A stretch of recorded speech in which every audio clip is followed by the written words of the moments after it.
Le neuvième argument, quel est-il? Les propos métaphysiques d'Emmanuel Macron, le président français, bah oui, qui parfois nous fait des pauses philosophiques où il nous parle de manière allégorique, comme beaucoup de gens, j'ai envie de dire, mais c'est vrai que c'est un style que n'ont pas tous les présidents. Et notamment, alors la sortie la plus relayée dans la complosphère, c'est la bête de l'événement arrive. Tout, tout, tout. La bête, ça n'a fait qu'un tour dans le cerveau de ceux qui connaissent les textes apocalyptiques, hein. C'est bon, c'est l'apocalypse qui se réalise. La bête, c'est la bête. Enfin voilà, toutes les données liées aux écrits apocalyptiques ont été calquées et relues dans le déroulement de la pandémie. Ça fait partie de nos savoirs, de nos croyances, des choses qui se transmettent depuis des siècles. Donc ça fait partie de l'équation aussi. Alors est-ce que le président voulait dire ça en utilisant des termes aussi effrayants? Après, tout le monde n'a pas le même niveau de compréhension et de spiritualité, ça c'est vrai. On le voit, hein, comment les extrémistes lisent un texte au premier degré et comment le New Age se le réapproprie tellement qu'on a l'impression qu'il réinvente un texte carrément. Enfin voilà, pour être à deux extrêmes, mais bon, c'est pas facile.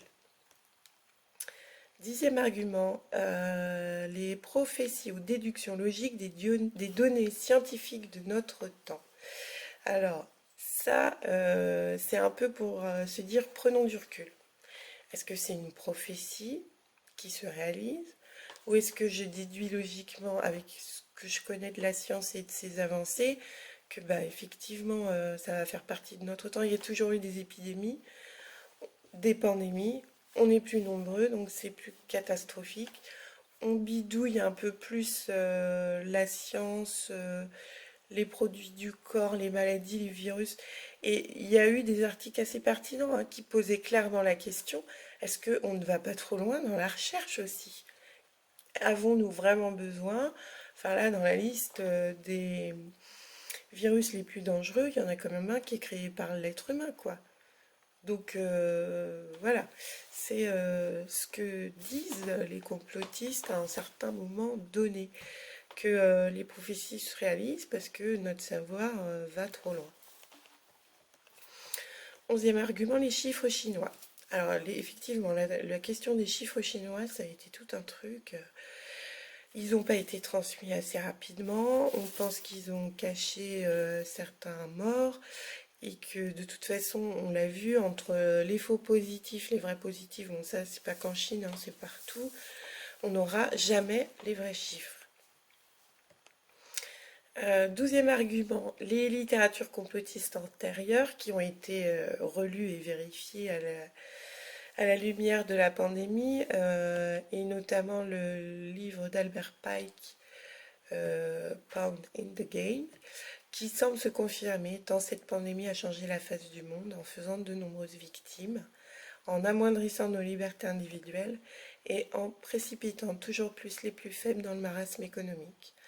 Et effectivement, cette théorie qui est vraiment reprise avidement dans la complosphère, c'est un texte où Albert Pike explique en 10 leçons, en gros, comment une élite abominable va exterminer les plus faibles sans aucune pitié, puisque toute spiritualité bienveillante aura disparu.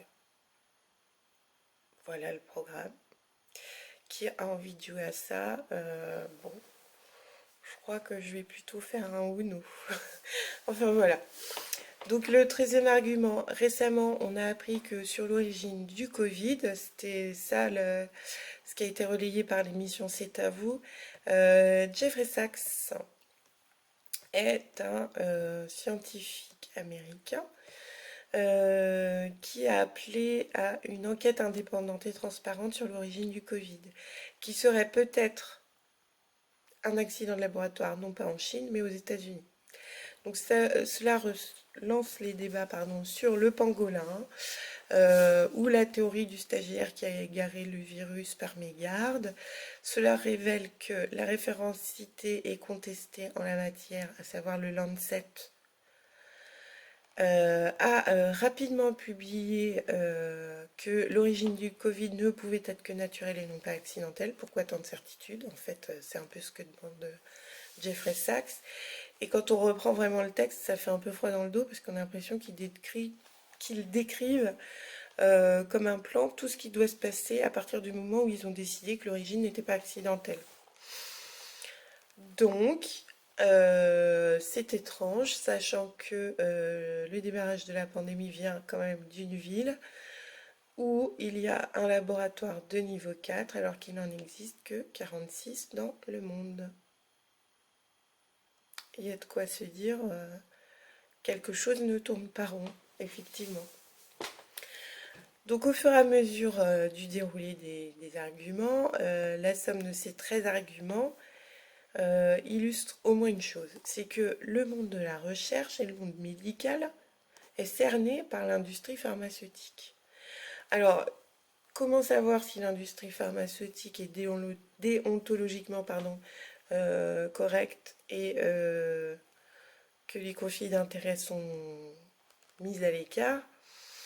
Bon, moi je pense que là, une mise à jour de la gouvernance est nécessaire, car ce qui fait peur, ce serait franchement de basculer dans un monde comme des pins dans Mission Impossible 2, et qu'en plus on n'ait pas Tom Cruise pour nous sauver. Là, je pense qu'on pourrait dire que ce serait vraiment une forme d'apocalypse créée par l'homme. Je rends hommage aux 6 millions de morts du Covid, et j'ai une pensée émue pour leurs familles, et je souhaite que toutes ces personnes reposent en paix en tout cas. Donc les questions que l'on se pose dans tout ça. Quelle gouvernance pour garantir l'indépendance des médecins et chercheurs vis-à-vis des laboratoires qui, eux, vont mettre les choses sur le marché? C'est évident, on parle quand même du corps humain là. Donc il y a des choses qui existent, qui sont censées fonctionner, mais vous le savez bien, toute norme, une fois qu'elle est maîtrisée et comprise par les juristes, eh ben, vous le savez, hein, certains t'expliquent clairement comment les contourner et rendre ça plutôt profitable pour ta boutique.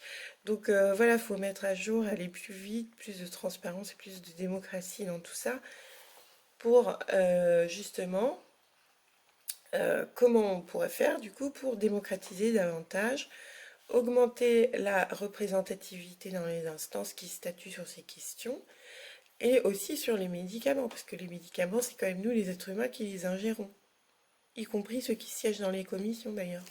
Donc il y a un moment, faut évoluer avec son temps. Peut-on être sûr que s'il y avait un Covid Gate pour les personnes ayant des séquelles à long terme notamment, peut-on être sûr que les États prendraient leurs responsabilités en termes de reconnaissance et d'indemnisation? Ça, c'est aussi une question qui est en suspens et à laquelle l'avenir va répondre. Autre question, ne faudrait-il pas autoriser les médecins par pôle d'expérimentation, par exemple, y compris en intégrant la médecine de ville, à mener leurs recherches et ensuite tout rebasculer à un fonds commun pour faire avancer le savoir, dépasser les querelles de chapelle qui augmentent nos peurs de citoyens et qui en plus, parfois, dans le pire des cas, se transforme en démonstration de sophisme et de fatuité pendant qu'il y a des drames qui se déroulent dans les familles. Voilà moi ce que je me dis. Je me dis, bon, est-ce que ça va avancer là-dessus? Bon, là, peut-être que je m'envole un petit peu au pays des bisounours quand j'appelle de mes voeux ce genre de choses, mais dans 100 ans, ce sera fait, peut-être. Donc c'était Laurie Dubois dans cette Complothèque numéro 9, et je vous dis à bientôt.